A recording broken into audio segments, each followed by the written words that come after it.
All right, we'll call this meeting of Moorhead EDA to order. We have a roll call. Thank you, Mr. Chair. Members present today include Anderson, Caroon, Coda, Paulson, Schofield, Somala, Folkerts, and White. Thank you. Any agenda amendments? None at this time. Right, in your packet, you see approval minutes from the December meeting. Like a motion and a second. Second. All in favor? Aye. Any opposed? Any citizens? Of Sherry?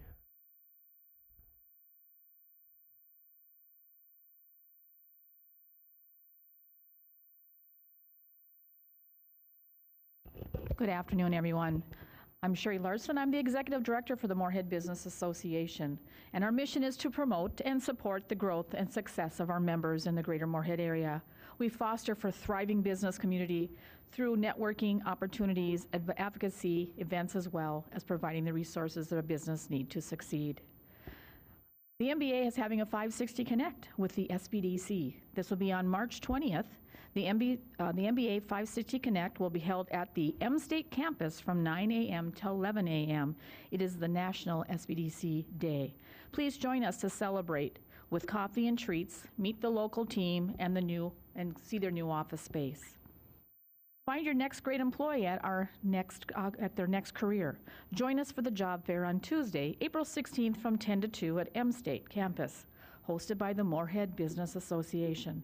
This event is open for ages, high school and beyond.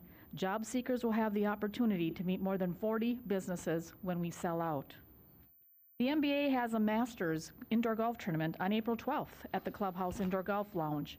Grab 3 of your friends and play along with the professionals on TV for a fun morning, afternoon, and evening of golf and networking.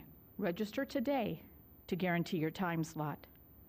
The MBA Annual Party Golf Tournament will be on Thursday, May 23rd at the Meadows Golf Course. We have room for only 10 more teams until we are a sold-out tournament. So are you ready to party? Let's talk business. We meet every Wednesday at the Moorhead American Legion for a noon meeting. This week, the MBA member, Mike Edinburgh with Magnify Financial, will share their story. And their stories matter. MBA Nonprofit Connect, we meet the third Thursday of the month at 7:30 at Village Inn. Roundtable discussion for the nonprofits sharing support and materials for the greater good of our community. For-profits are also encouraged to attend. Our community is stronger when we all work together to do more in Moorhead. So let's engage, grow, and succeed with the MBA. Thank you, Sherry. Any questions? Okay. Thanks. Any commissioners' reports? No, I don't believe so. Okay. Moving on to Derek. Thank you, Mr. Chair, and good morning, everyone. Pretty exciting day here today. We got a really fantastic start here to recap our 2023 development report. This is a combination of all of kind of the city departments working together to kind of bring together the highlights that we've kind of seen. There's been a lot of development activity. There's been a lot of growth on just kind of our placemaking efforts and our park system. So excited to kind of share that report here today. I'll maybe start out by just saying this report has expanded a bit. In years past, this has been a yearly thing that's been done, but in years past, really our planning team and others have kind of combined to work together to put together a report. It's usually about 30 or so slides, and that becomes kind of the keeper of a lot of the presentations that myself or Dan Molly as a city manager or Shelley Carlson as a mayor go out and share to, the Kiwanis clubs, the Rotary clubs, you name it. This year, we expanded this document. It's about 40 plus pages. We have a lot of great pictures and celebration of those kind of different projects. But our goal is still to condense this presentation into a trifold or a front and back page that we can then produce to have with our prospective residential home buyers, our commercial new businesses, developers, community members, etc. So something that we can leave behind at meetings that I think will be so crucial, not only for assisting for myself in the work that we're doing, but I know this is a tool that, you know, Sherry with the MBA, Joey with the Greater Fargo Moorhead EDC, and many others can use as a nice recap of what's actually happening in our community. We get so many times, I think, led astray by some of the negativity with some of our commentary that we see, whether it's online or through media channels, et cetera. But the reality is we have a lot to celebrate and we have a lot to show, and we can start doing a better job of telling our story. So with that, we'll try to pull up the report here, and then I'll go through the presentation. So again, this is our 2023 development report. I know hopefully you'll be able to see it up on your screens, and then for those, hopefully we'll have this up on the TVs in the room here in a second. But the 2023 report, new in 2023, we have our online permitting system. So our planning department did a really great job of setting up our online permitting assistant. You can see there we had 482 visitors, submitted 519 projects, which is fantastic. Our residential and building construction permits were the highest numbered issued in the past 10 years. And I'll get into a little bit more specifics on that when we get into the back end of this presentation. We got the Library Community Center underway and moving into development phases now. And then we've had a number of new businesses, including East 10 Shopping Center, the Southmore area, and Azul Retail Center as well. Our downtown neighborhood, as mentioned, we have our Renaissance Zone, which will be celebrating a project here later today with Mr. Kevin Bartram. But we had the Fairmont Flats, that's 801 2nd Avenue North. I've seen a lot of activity up on First Avenue. 105 multifamily units, a historic preservation project within the actual creamery portion, and then the new construction build that's happening just to the east of that project as well. So really fantastic to see Kevin continue to do great investment within our community. In addition to that, the Armory Annex building, which is on 824 Center Avenue. I saw there was windows going up last week in there, which is just a really great look. I can remember when I first started 6 years ago looking at where Swing Barrel is right now and this building and the boarded up windows, the holes in the roof, the pigeons flying out of it. And now you fast forward a few years later and you see just a really fantastic storefront for not only Swing Barrel, but for this new kind of office and event space that Kevin's building there. Our downtown Moorhead project is well underway. I'm going to get into much more specifics into our report on just where we stand on that, but a lot of progress and things happening on that front as well. I'm not the expert on neighborhoods, so for those residential realtors on our board, you'd be happy to take any commentary. And please stop me if you have any questions or things that you want to highlight as we go through the report. I know our council members, Karoon and White, have heard this report already, but if there's anything you want to interject as council members, please do so. But we have our 2023 neighborhoods. 287 fully served buildable lots are available in various subdivisions starting in 2024. We saw a lot of great housing growth in Moorhead in 2023, which we'll hit on in just a little bit. We have our residential development. I think the biggest takeaway that I'll say on this is we had more housing starts in Moorhead than Fargo and West Fargo this past year, which is just a great stat to celebrate. And I think we'll only see hopefully more continued development as we hopefully get more certainty in the economic times that we have too. Well, you better repeat that again, Derek. I don't know if I heard that right. Yeah. So yeah, based on permit data and everything else, we had more housing starts than Fargo and West Fargo in this past year. So really fantastic news. I think I think there's certainty that we're creating within our government system. I shared this report to Clay County early last week. We're seeing it in the business front as well as the residential front. If you can create certainty in government, you understand what you're getting into with the process as an approval of getting your CO, your inspections, you name it. I think the better off we are. So kudos to a lot of great people that are working behind the scenes on this as well. When we get into, sorry, I'm just kind of moving along here with my stuff as well. Here's just some of the thank yous to our residential contractors that we had in 2023. So obviously we have multifamily there and single family, but a good list here of the amount of people that are doing the work in Moorhead as well, which is fantastic to see.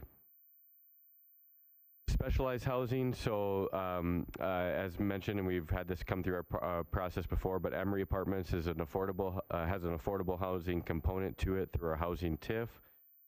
We have some others that have some assisted living, senior living components like Sanders Flats.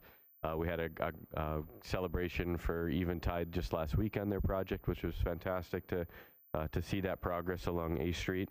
And then we got on the horizon there as well, we got Silver Linings Apartments, 36 units with 55 plus permanent supportive housing services. So really great to see not only just your standard multifamily, but have some specialized housing that hits some of the needs, whether it's through affordable or assisted living, senior living, and also just kind of service housing that we need for those that are struggling through homeless situations as well. What we wanted to highlight in these reports too is just some of our incentive bases as well. I think this is an important key element as we share our successes. So for those that are not aware, we have 4 different programs that are available for single family housing incentives. That includes the Make Moorhead Home program, that 2-year property tax abatement that's off that first, the new house that you build. I will make a note, and I think it's worth mentioning, many of us went to the State of the Cities event for the Chamber of Commerce a few months back. And I'll just say it here too, we heard a lot of the leaders in the communities and the struggles that Horace had with not approving that that 2-year incentive that's available for new home buyers, and we saw a lot more housing starts in other communities because of that. So having that regional certainty that that's available, I think has been a key indicator to continual new housing growth. So we're grateful for having good, strong leadership on that. We have first and new home buyer programs, down payment assistance programs, and the neighborhood impact program as well. Multifamily incentives, we've talked a little bit about this as well, but we do have multifamily projects that kind of look at underground parking or other related services that we can kind of help with. Silver Linings Apartments, the Blocks 37 Flats, 12th and Main Apartments, were some of those, and then the housing with health related services as well. We can do different employee credits to kind of help with those services that are needed. Some of those include the Arbor Park Living Center, Lilac Homes, and Beehive Homes as well. So excited to see those projects happen as well. Commercial industrial, kind of the bread and butter for Amy and I, and kind of what we're looking at. You know, some of the big tools that we have is our commercial industrial property tax exemption program. This continues to be a tremendous program and incentive that we're using to kind of spread our growth throughout the region. We think it's a minimal incentive, the 3 to 5 year term, that really is bringing in a larger tax base and a larger growth for not only new businesses, but where we've probably seen the most amount of growth is our existing businesses that are taking advantage of that to do remodels, expansions, et cetera. So really grateful that we have this program and that we're seeing folks take advantage of it and taking roots in our community as well. Here's just some of the commercial development that we've seen in 2023 as well. You know, I'll touch on a few of them. We got First International Bank and Trust, access to the Red River Valley offices, AP Concrete, Chipotle, Les Schwab Tire Center, Thor Business Condos, an expansion to Kids Co. Children's Museum. So a lot of really great businesses that, again, are either new or expanding within our community as well. Industrial development, you've probably heard me say this before as well. I think this is one of our biggest opportunities within Moorhead is our continual expansion in our industrial park. We've seen some great growth in there, not only in the Makara Industrial Park, but in our existing industrial park, as well as American Crystal Sugar that did an expansion to their property just on the north side of town as well. So we'll continue to see growth in this. I think it's again worth mentioning right now in the latest kind of things that we've seen from the real estate market. our industrial vacancy rate is 0.7%. It's virtually nothing. And we're seeing that even within our existing industrial park, most of those properties are selling before they even hit the market. So we're seeing some turnover in a good way, but we're also just seeing just continual growth. So we'll have to continue to watch this. We do have more lots as we'll get to this next slide here. We do have some lots that are available through our Makara Industrial Park expansion. This was a $4 million+ project. We got $2 million from the state of Minnesota's Business Development Public Infrastructure Grant Program. We've had a couple of those pre-sell already too, so we're excited to see that continual growth within the industrial park as well. Institutional. So obviously our communities is a mixed bag, whether it's single family to multifamily to businesses to our government centers as well. So we got Moorhead, MSUM underway with some projects. We got Moorhead's public school project that's been going on for a number of years. Park Christians had a number of different expansions and redevelopments as well, and Concordia too. So almost everybody is improving and adding, which is fantastic. And that also goes to our government partnerships as well. So whether it's the Clay County and Resource Recovery Center, we have the Department of Motor Vehicles, which in all indications is actually ahead of schedule right now. So we're looking at a late summer, early fall opening for the DMV, which would be great. We also have Clay County has their warehouse, and then we've had increased activity with the Moorhead Airport and private hangars. And actually, some of those are existing businesses in Moorhead that are taking advantage of having proximity to our airport for convenience of business and actually business opportunities with some aerial kind of tours of the community and other things. So it's really great to see that expansion as well. Other things, we had the renovation of the National Guard, the Armory up on the north side of town. Ignite Church, the old Safari Theater has done some expansions, and then Trinity Lutheran is doing a significant project as well. So excited to see all those projects continue to take shape and add value and character to our community as well. Our strategic priorities in 2023. So we had 2023 legislative outcomes. We had Moorhead flood mitigation, which continues to be an effort that we have. $11 million within the capital investment bill. There is still some remaining needs there, but we did see some support in last year's session. Also, with the 11th Street underpass, there was an additional $10 million within the transportation bill. That project is now fully funded. I think we'll continue to update this group, but we will have an official kind of groundbreaking ceremony with federal and state legislators at the end of this month. I want to say it's around the 23rd of March. There'll be continual outreach to our community. Kind of off topic, but I think a relevant time to take a stop too is Amy and I have been working with our engineering department as well as city leadership. There is an obligation to the hired contractor of the project to hire a business liaison for communication on the 11th Street underpass. We realize the impacts that that's going to have to our businesses that are existing and the residential neighborhoods that are surrounding for multiple construction seasons. So we are hopeful that that selected contractor will bring somebody on very soon here to start helping coordinate that communication of traffic flow, but as well as impacts to those businesses that are happening there as well. So more to come on that, but it's going to be upon us pretty quickly, so we got to make sure that somebody's in that position to kind of help us as well. And then also the Moorhead Community Center, which received the sales tax exemption in the tax bill for construction. So that one's getting close to the final design and ultimately the bid package being put together as well. As I mentioned, infrastructure, I should probably stop. Any questions related to that or that comment that was made there? I'll just stress it again. I think it's such an important piece. We heard it, whether it was the highway, well, we saw it with our former, or not former, but the main underpass as well. We just saw impacts up and down that corridor. I think the more we can communicate, the better off we are. So we'll continue to just kind of work on that and get the word out as best we can.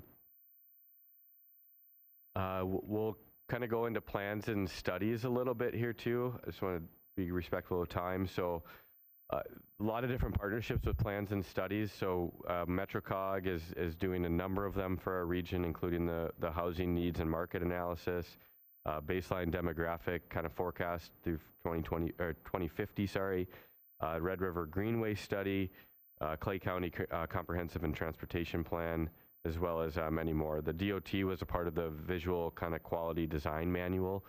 That's the aesthetics of what this new underpass will look like, which really grateful for a lot of community members that spent some time to be a part of that group and look at the different designs.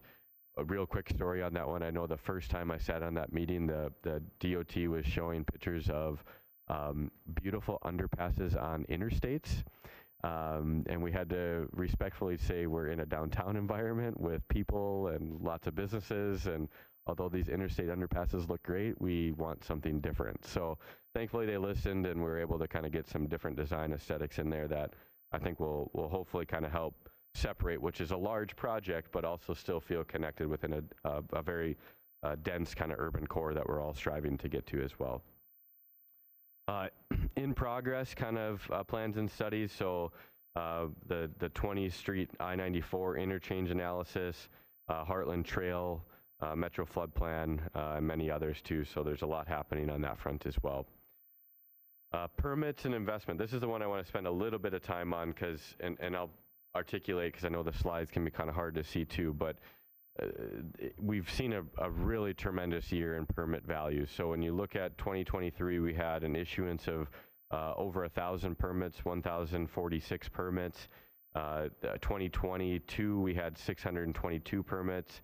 And then the 2021, we had more permits issued, but less of a value. The green bar that you see on your screen is the Moorhead Public Schools high school project. So you can see that just a tremendous and historic kind of permit that came in. But you can see the trend line that we've had in the annual building investment where we are seeing increased value. I think, quite frankly, I think 2021 and 2022 were some of the hardest economical times for growth and development. When we look back, and I'm just going to focus on the commercial ones, so the bottom kind of graph that you see there with the commercial values. When you look at 2022, I see $17 million in new construction growth for commercial, over $50 million, close to $51 million in commercial remodels. To me, that was the telling story of 2022. We saw businesses take roots in Moorhead, expand their businesses, reinvest in their business, reinvest in their community in a time where we weren't seeing a lot of new builds happen. It was just too uncertain with construction costs, inflation, interest rates, et cetera.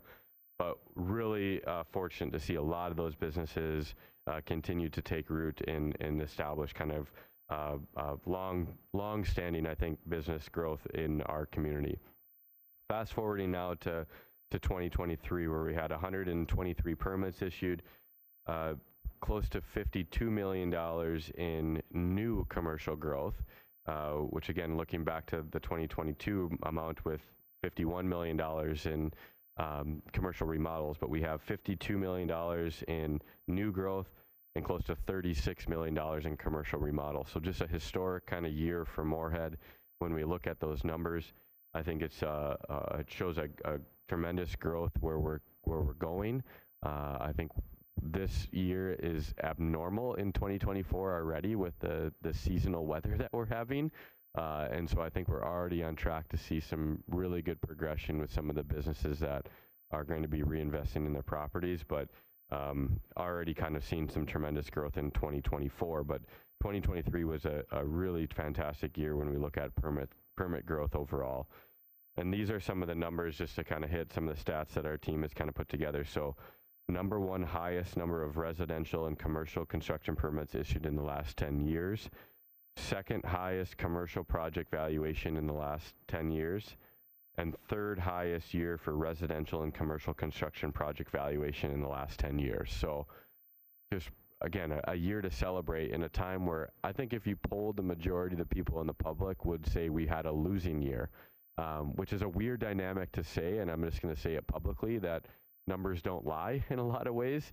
But it goes to show how much of a better job we need to do in telling our story as well. So we can continue to kind of learn from that and how we kind of celebrate some of the assets that we have as well. Arts and culture and placemaking.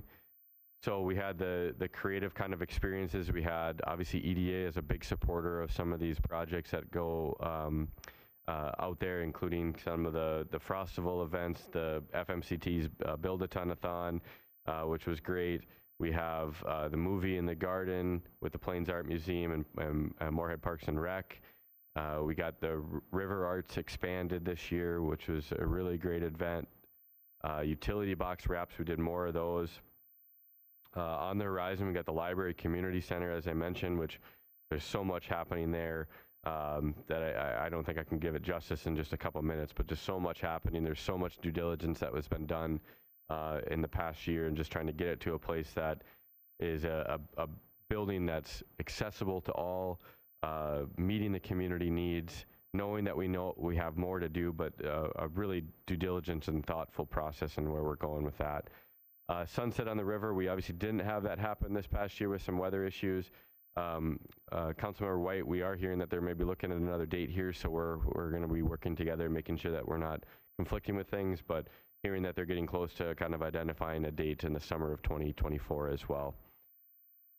And then lastly, just kind of some community amenities. So enhanced kind of river trail interpretive signs, river corridor trail expansion, bicycle route on 20.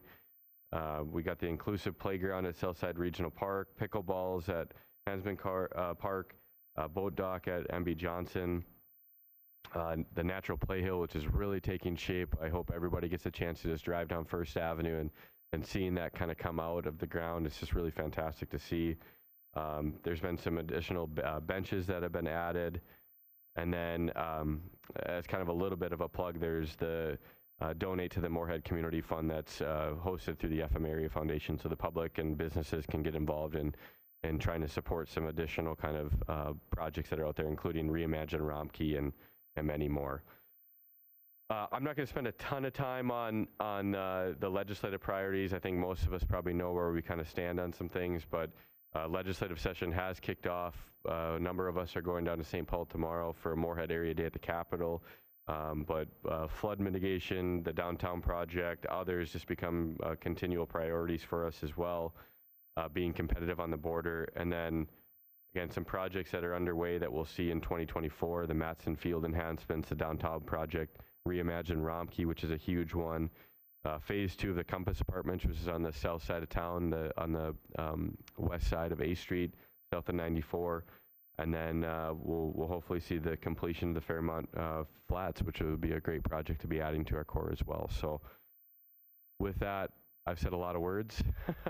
Would love to hear any comments or feedback from the group here on just overall observations or things that you'd like us to maybe focus on, or thoughts on how we can maybe continue to tell our story a little bit better as well.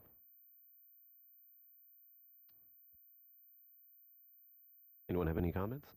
I'll just start, Derek. I love the fact that you said that we're looking at something tangible. You know, obviously having new people come to town, new builds coming to Moorhead, and we don't really have stuff to give them. And so I was actually talking to Tammy Finney at the Moorhead Extra the other day, and just some ideas. And but thank you for putting that on the horizon. Very much looking forward to that. Thank you. Yeah, and we're grateful to have a great team. Caleb and the marketing team and communications team is starting to really fill in here for the community. So having Caleb and Kelly as a communications person will be great. Kind of maybe take some of that time and energy off the plates of others that don't have this in their skill set, but be able to put this into individual's hands that has that marketing experience to really condense. And you can see we have a lot to condense, but we'll get there. And I think with the input of others, we'll get to a point where it's a viable document that's going to celebrate, you know, things that we're doing. But I take this document, you know, in years past, these kind of reports, they stick with me through the whole year. And I think they're relevant throughout the whole year as well. And to be able to update this on an annual basis, have some type of form to work within, I think is going to be a huge step for us as well. Anyone else? Commissioner White?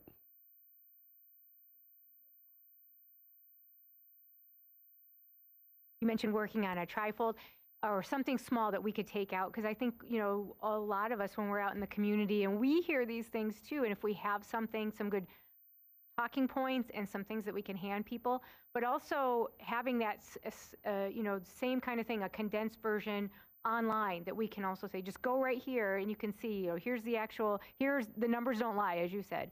Yep. But I think having things like that, and then really, you know, working with us to have us out there, you know, with those things at our hand that we can help to, you know, to dispel some of the inaccurate information that Yep. people are hearing. Yeah, you're absolutely right. To me, it's providing a tool for so many of us that become ambassadors to the community, right? And certainly we don't expect everybody to know everything about every detail. I feel pretty intimate to the process, but I don't know every detail that's happening in the city either. But having something that you can reference or connect people to the right thing. I know in past, like even for like our downtown plan and some of the other stuff, we even had business cards that had the QR code that people could scan that could get you right to this document as well. So if you can't have something printed, you're able to kind of pull it up in a meeting and get it on your phone quickly. So there's things that we can look at. I think that can be a nice kind of touch for continual support for everyone. Yes, Commissioner Caroon. Thank you. This is really exciting. So thank you for putting all of this together. I think it would be great for our communities to see more of this. So I love the idea of doing the trifold or just getting into the hands of people who are thinking about moving here. Those are all really awesome ideas. And even just this whole report, I mean, we could break that up into little snippets and put that on social media. I think that would be really helpful too, to give people just, here's a little image of, you know, one of the projects that have happened, or here's a fact maybe you didn't know about what's going on in Moorhead, so that we can, yes, turn that thought process from feeling like, oh, we've had all these businesses closing this year, to, oh, actually we have a lot of really great growth in that, and help people to understand those exciting things, especially as the downtown redevelopment happens and we're growing into South Moorhead and all of these great things are happening. So yeah, this is awesome. I hadn't really thought about that, but I think that's a really good idea. We can bring it back to our communications team of maybe there's a way to take a couple slides or highlight a slide, you know, every couple weeks or every month, and keep it relevant throughout the year as well. So that's a really good point. I just wrote that down to talk to our communications team. So thank you. Yeah. Jed? So I love the report. I think it's great.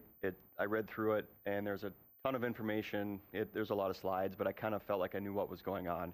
I also think it's important to celebrate what was done in 23, right? We look at this, and 23 just doesn't happen overnight. It happens 2, 3, 4 years ago, right? Greasing that wheel and the tremendous amount of work that Amy and Derek and the whole team have done. So just kudos to you, to both of you and everybody that's doing this, because I think what we've done in the past is creating this, and the wheel's only going to spin faster. So I'm excited for the next 3 to 5 years. Appreciate that. Okay. Moving on. Thank you very much, Derek and Amy, for that presentation and for all the success that we've had so far and more to come. Thank you. Business items, Renaissance Zone application. Yeah, and talk about a great transition. So we get to celebrate a really, really fantastic project to kick off 2024. So I know we have a couple slides that will get put up here, but we do have a Renaissance Zone application in from Sterling Development Group 4 LLC, which is the 600 block of Center Avenue. Kevin Bartram is the project applicant. Kevin wasn't able to be here today, but I feel more than confident kind of taking some of this project review and presented it in front of the EDA here today. And as a reminder, because I know we don't get these applications very often, the EDA is a recommending body to the City Council as far as Renaissance Zones are concerned. So we would be seeking the recommendation of approval to City Council for approval of this project. So in short, what this project is the site is currently the parking lot of the former United Sugars building. There's also a segment of land that's just to the north that was city-owned. We're going through a whole land transfer kind of agreement between the city, Roars, and Mr. Kevin Bartram as well that basically defines this parcel. You can imagine the mall site in itself has a lot of land title complications. So we're looking to kind of segment some things out, get title opinions on certain things, and then ultimately be able to have a legal description that we can sell these parcels to. But we're getting there. We're getting very close. Getting Kevin feeling very comfortable about this project. But this project would include, it's actually about 15,000 square feet of commercial, fronting Center Avenue, which at this point in time, we actually have a business within the Moorhead Center Mall that's going to be condoizing that and acquiring that when the project is built. So that's Downtown Chiropractic. They've actually expanded their operations and looking to enhance some services through some PT and exercise space, et cetera. So that'll be along the Center Avenue frontage. There's also close to 3,000 square feet of commercial that will be on the interior of the project, which is along the future 6th Street, which is on your screen right now.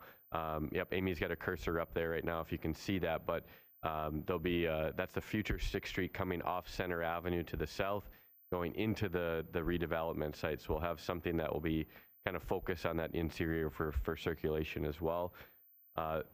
It'll have a first floor parking a deck, we'll just call it that. So you'll enter the first floor, you'll park within the interior of the structure of it, and then you'll have 2 separate 3-story apartment towers with a combined about 125 apartment units and a community room and roof terrace as well. So it's a beautiful structure that you have a large base with 2 towers coming out of it, one fronting Center Avenue, the other fronting to the north that has tremendous river views as well. So we're seeing that kind of be put together. The enclosed kind of on-grade parking would be about 115 to 120 vehicle parking. So obviously we have on-street and on-street parking on 3 sides of the building as well. As it relates to our Renaissance Zone policy, this obviously checks a lot of our boxes. So it's an activity generator with new commercial space. We're obviously supporting an existing business within the mall and a new space. Got sidewalks. We'll have a sidewalk connection on the north side of this project. So where the building, where the road kind of enters off of 7th Street and you go around to the north side of the mall, there'll be a sidewalk, kind of pedestrian walkway in that area. We're obviously building our housing base in our downtown, creating that neighborhood. We have a fantastic downtown entryway in this project as well. And then obviously just the amount of people that we're going to build that not only support the businesses that are there, but are going to support the rest of the district is fantastic as well. Zoning, there's nothing that we need to do from a zoning perspective on this. This does meet our downtown mixed use M1 zoning, MU1 zoning district. So they're meeting all that. The financial kind of consideration, so how it's kind of structured for these Renaissance Zone is based on a cost per square foot of their investment. So we're looking at close to a $25 million project at almost 120,000 square feet. So they are meeting our threshold for a 15-year property tax exemption. So that is what is before you here today. And again, because of our abnormal temperatures that we're seeing, if we have our recommendation today and council consideration at the end of this month here, I know Mr. Bartram is looking at a early spring start date to really kind of bring this building out of the ground. So it's an exciting project, transformational project for our downtown. One of our kind of big starts to the kickoff of our downtown project, which I'll give more updates later. But just really glad that Kevin is willing to take this on and add a lot of value to our community. So with that, I'd be happy to answer any questions the authority may have. Commissioner White. Thank you, Mr. Chair. I'm so excited about this project, and I can't wait for it to start this summer. So obviously, I'm going to be supporting it.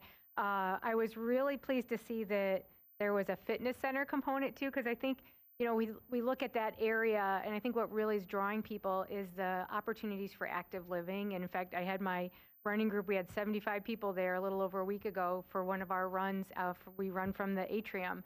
And it's a great because it connects with all the trails and you can be along the river.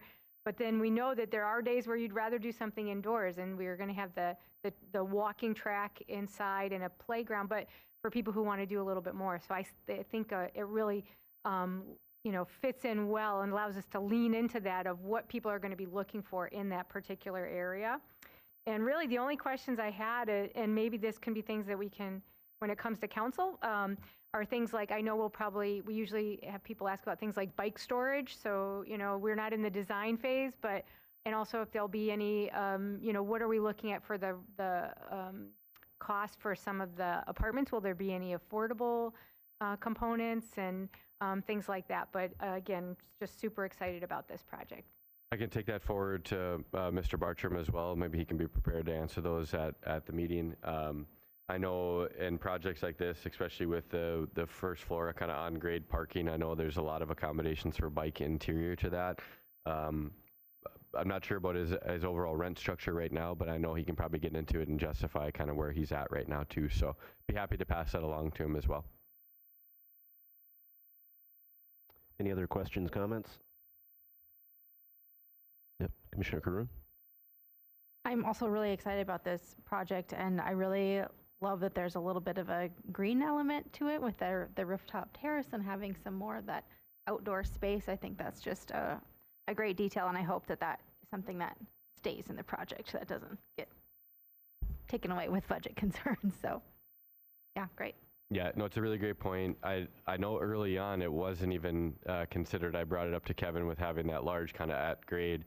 We've seen that with Enclave and others that have done kind of these amenity decks. And if you got the space and you're overlooking it, especially from both sides, having some type of feature out there can be really kind of appealing for a lot of the tenants. So I think he's seen the value in that, and obviously it'd be a great spot to host people with hopefully a lot more activity around there too. So yeah, I think he's seen the benefit for the future tenants as well.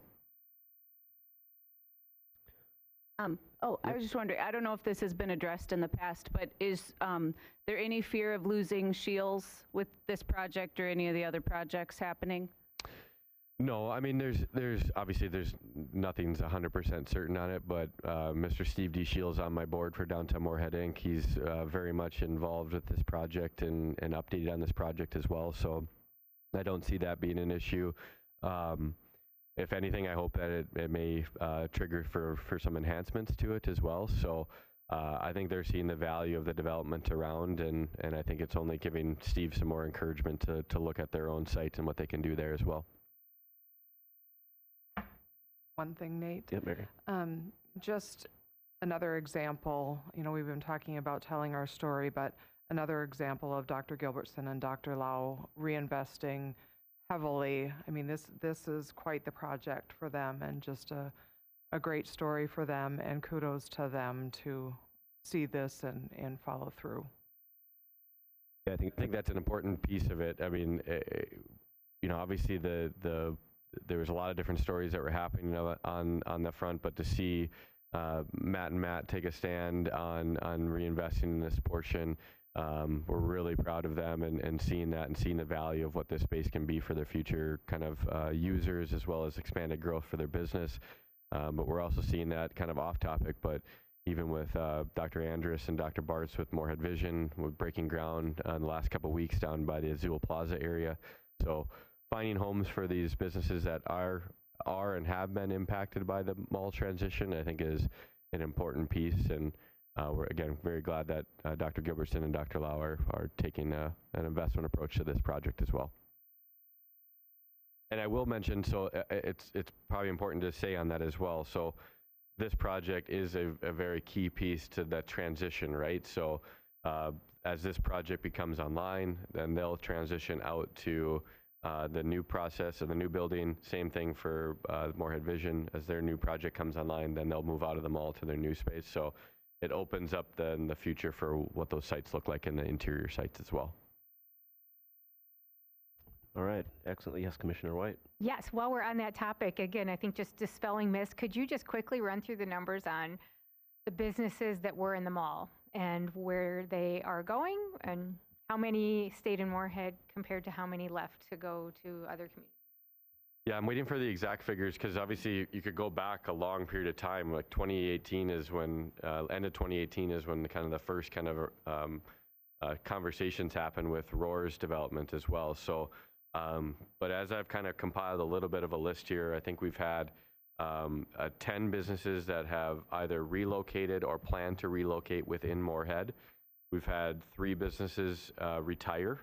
And then we have 2 businesses that have chosen to move across the river. So that's the breakdown that I have right now. We're looking for a little bit more specifics with the Roars team, but overall, I think it's a positive thing where we've seen that many businesses reestablish themselves within the community. I know in having some conversations, I think Sherry can say the same thing with the MBA, is in having some conversations with folks that have already moved out of the mall. I think they've seen very good sales numbers. They've done well, and we're hoping to continue to support them as best we can as they transition through their early start in a new place. But excited to see the number of businesses continue to call Moorhead home. Inside the mall, and I think I have this in the development report too, but we have the following kind of remain open within the mall itself. You have Moorhead Drug Co., which is planning to operate out of the former Taco John space on Center Avenue, and that renovation is underway. We have Puffy's Jewelry, which I believe is looking to go through May of this year, and then they have chosen to retire, so continue to support them. The Clay County DMV, which I've mentioned is ahead of schedule with the weather. They're looking at the end of the summer, early fall as a transition to open their new business, or the new DMV on the north side of town. Downtown Chiropractic, which will be a part of this Center Avenue project. We have Moorhead Vision Associates that is moving and breaking ground on their property down in Azul. And then we have his salon and Sharon's hair massage as well. So that's what's remaining in the mall. So continue to support them as they're obviously going through some transitions. But again, just excited that so many of them have taken a chance to reinvest within the community as well. Very good. Okay. I believe we're all excited about this project and certainly meets our Renaissance Zone application criteria. So we're looking for a motion in a second. I'll second. Okay. We're going to go with Laura on that. Okay. Sorry, Mary. It's all good. Next time, Mary. All right. All in favor? Aye. Aye. Any opposed? Okay, it's approved. Thank you all. I know we just got 10 minutes left, so I'll maybe kind of run through my report really quick. There's just a few things that I think are worth kind of continuing to stress with this downtown project. So obviously, since we all kind of convened last as an EDA, there's been a ton of activity on the site with the demolition starting of the former Herberger space.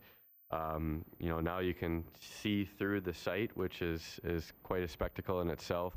I know if you can get on the 3rd or 4th floor of City Hall and looking down towards the site too, you really get a sense of just how big that building was compared to the whole mall, and how much space that's going to open up for future development as well. So excited to see that. The Roars team, they've obviously been working hard. They're sorting through a lot of that material. So you'll see that picker out there that's picking through the demolition materials to recycle a good majority of that. So that's what you see happening right now. We are actually seeing some conversations where, because of the weather again, we'll maybe see an accelerated start to the demolition of kind of the former Thai Orchid space, but that encompasses a little bit more than that. To kind of make way for the new Library Community Center site. So I would expect maybe over the next couple of weeks, we'll actually see some progress on that as well. But demolition is well underway. Amy and I spent probably far too many hours than we care to mention in trying to prepare a deed redevelopment grant for the state of Minnesota. So we're hopeful that we'll see some funding come our way for some support of this demolition work as well. We're hoping within the next couple months, I think in early May, I think is their review and award kind of announcement. So hopefully we'll see some things there.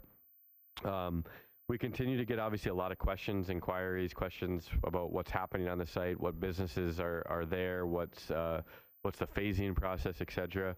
The More to Moorhead website is being updated. The frequently asked questions page is being updated on a much more regular basis now. So I continue to encourage the public to look at that. If you have a lot of questions, check that out.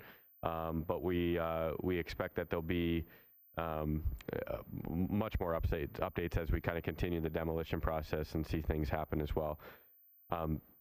There's also some new probably visuals that will be put in front of the public here in the next few weeks as well. We've spent endless hours on the due diligence of the site itself. You can imagine not only just putting pictures of what a building could look like on the site, but where do you put roads? Where do you put infrastructure?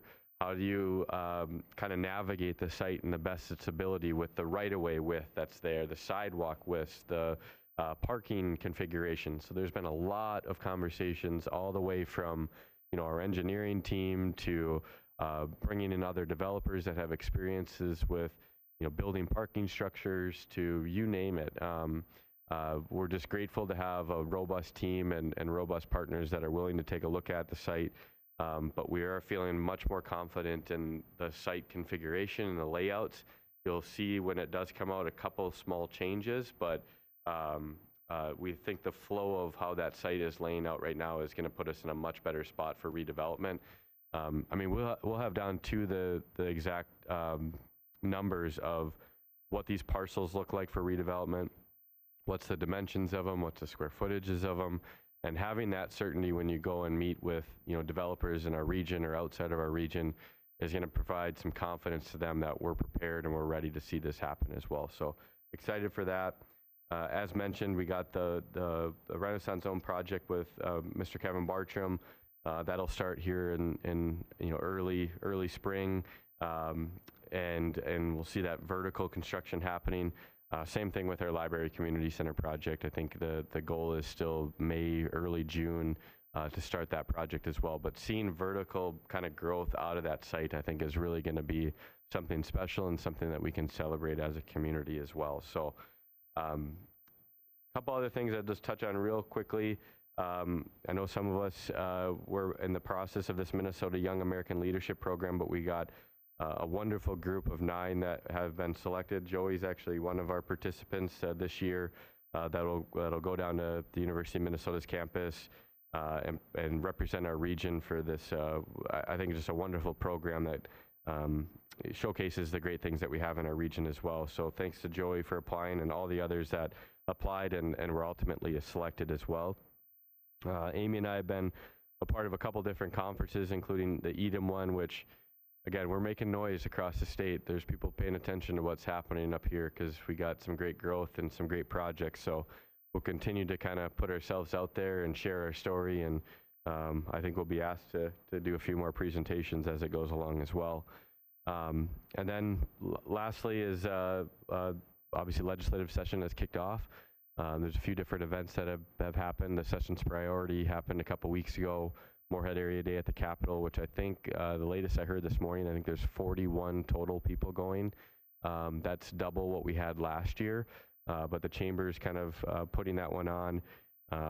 We got a stacked day of meetings starting at 11 a.m. tomorrow that goes till I think about 1 o'clock on Wednesday. So grateful for those folks that are coming. We're obviously trying to stay engaged as best we can through the session. We obviously know there's a lot of changes that happen. It's fast paced, but hoping to stay on top of things and just kind of share the stories that are happening here as well.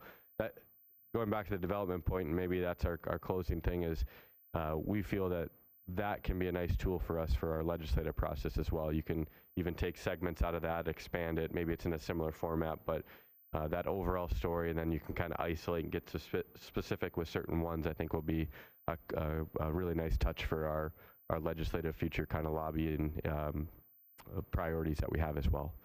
So with that, I'd be happy to answer any questions the group may have. Questions? Okay. I think we're great. Thanks for all your great work, Derek. Thank you. And Amy. And we are adjourned. Thanks all. Just a reminder, lunch is over here too. We got it inside, so if you want to grab